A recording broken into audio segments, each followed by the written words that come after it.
Shutter button. So, Double tap to activate. magandang hapon po sa inyong lahat, mga katropa. Kumusta na kayo? Sana nasa mabuti kayong kalagayan ngayon. Gusto ko lang i-share yung kwento ng buhay namin nung bata kami. So, ito na nga, mga katropa. Year 2014, simula nung nag-abroad yung nanay ko,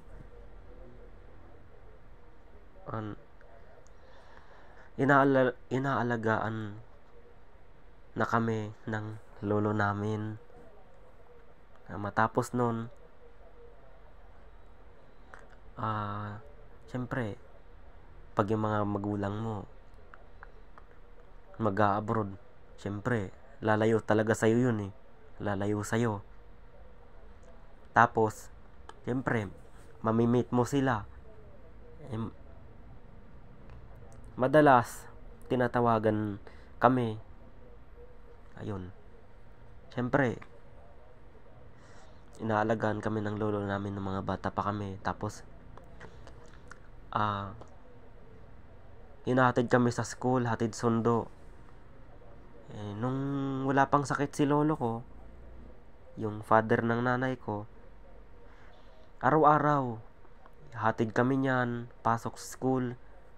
Tapos, pagkagaling ng simbahan, galing siya ng simbahan, magdadala siya ng dinuguan para sa mga apo niya. Ganun yan si lolo, ganun kabait yung lolo namin. Siyempre, hindi mo naman mahindian dahil siyempre, ikaw ang apo, siya yung lolo. Siyempre, ako, sa aming magkapatid, ako ang panganay sa amin. Totoo lang. Tapos nun, sumunod nun, 2016 o 2015, yung lolo ko, yun na nga na nagkaroon nga siya ng komplikasyon sa rayuma tsaka yung arthritis niya. Kaya nagkasakit siya sa bato, chronic kidney disease, mga katropa. Kasi komplikasyon niya sa meron kasi siyang sakit na iniinda na matagal na. Sinabi niya sa lola ko, sa buong family namin, sinabi niya na yun nga, meron na nga siyang chronic kidney disease nung taon na yun. So, sila, tsaka kaming magkapatid, siyempre, pag idadialysis yun eh. Ang mahal-mahal ng dialyzer niya, ibiruin nyo. So, kasi ngayon, siyempre, si lolo ko,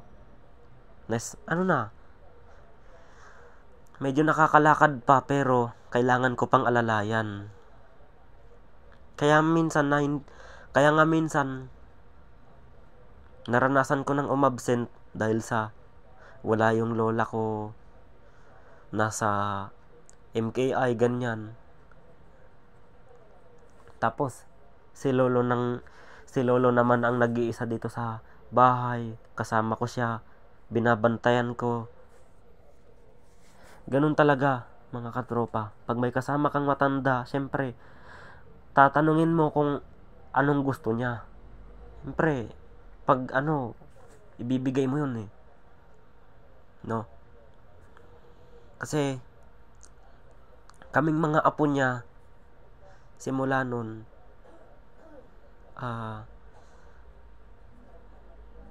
kami na yung naging part ng buhay ni lolo. Sabi ko, huwag ka munang mawawala sa amin. Lolo ka ako sa kanya. Siyempre, si lolo ko, nasa 70 years old na siya. Nagumpisa yung sakit niya nung nasa edad 60 pa yung lolo ko. FRANSTAR channel. Anya R. Romeo. Siyempre, si lolo ko talaga is talagang ano talaga kami niyan, magkasama talaga kami niyan sa almusal sa umaga, nag-aalmusal kaming dalawa. Tapos magkasabayan din kaming kakain sa gabi. Siya naman magkakape, ako naman magkakape, magkasabayan kaming dalawa ng lolo ko.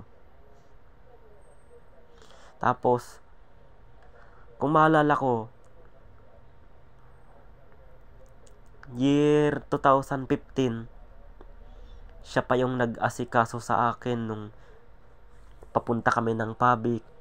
Siya pa yung naging driver namin.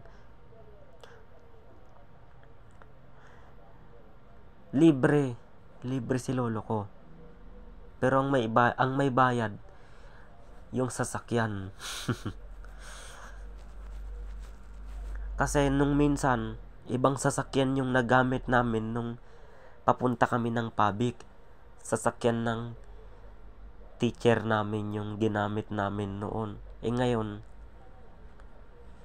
nung nagpunta kami ng Marikina, yung sasakyan namin yung ginamit namin. Red Circle 1PH. E. Tapos, Echo. nung naglelay minister yung lolo ko noon, 2014 o 2015, madalas niya kaming uwian ng ulam, puto, kung sari-sari, inuuwi niya sa amin.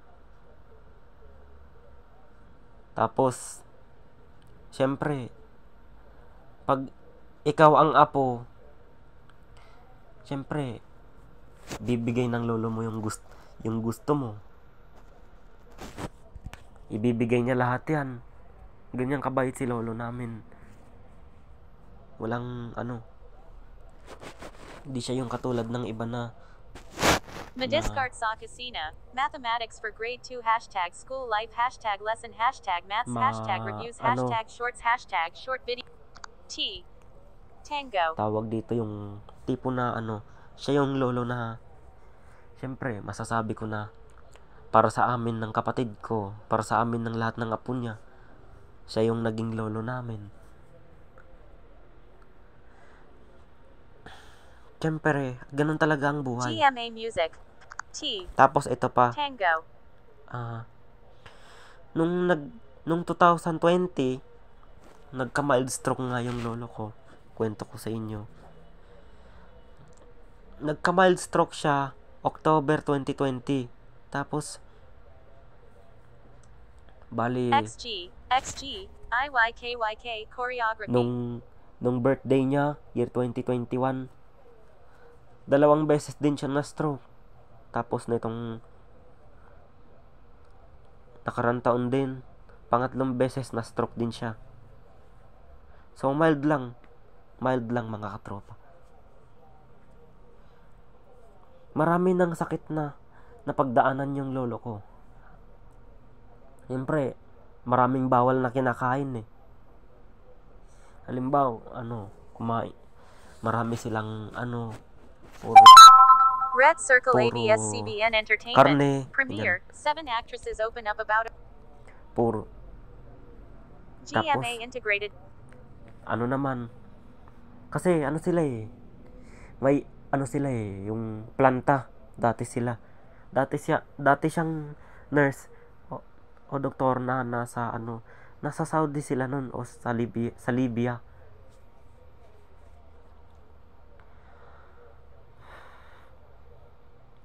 Tapos nung marami ng pagsubok ang dumating sa lolo ko.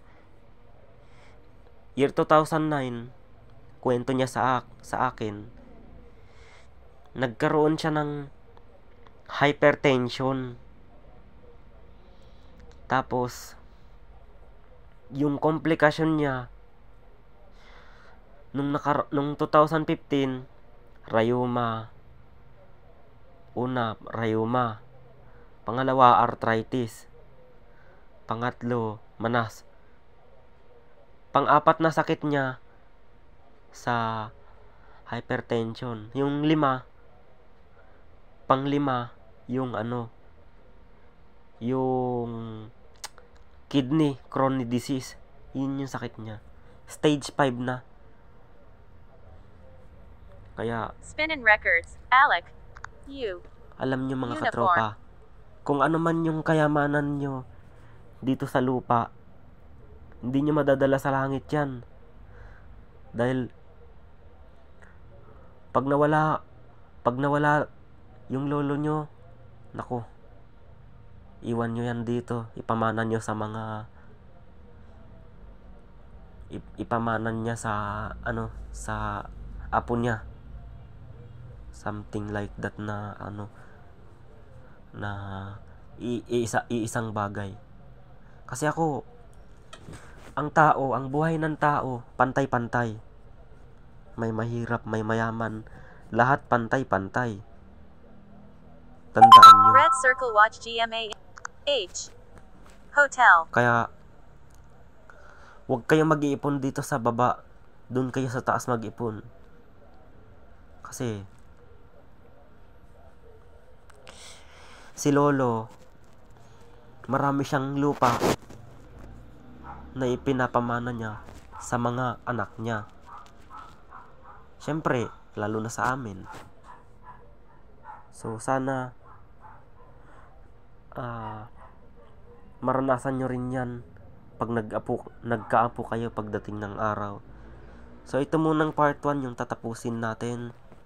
Sunod natin yung part 2. Thank you for watching. God bless.